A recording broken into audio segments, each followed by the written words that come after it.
The legislation reinforces that random, arbitrary stops based on stereotype, race, religion, ethnicity, sexual orientation are prohibited.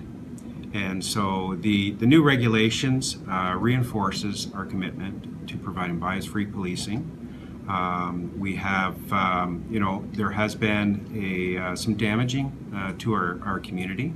And I go back to November last year when I joined with Councillor Salih to create a community working group of diverse members of our community to discuss how we can improve upon the relationships, positive relationships in our community between the police and diverse communities.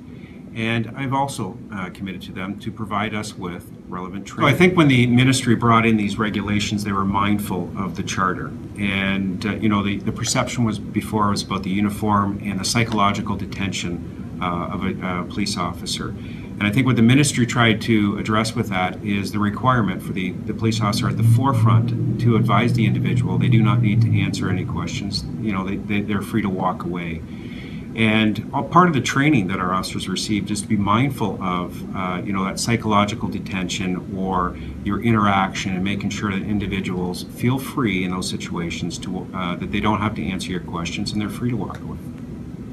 Well, I heard what Councillor Salih has said, and I've heard other members of our community express those similar concerns, and it's unacceptable.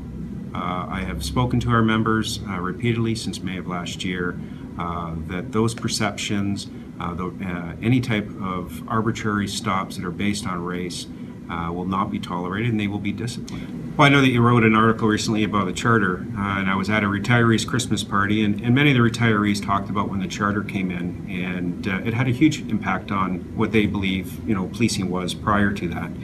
And they all said the same thing, is that we always adapt as police officers to work within the guidelines, the legislation, and the rules, and we will get through this.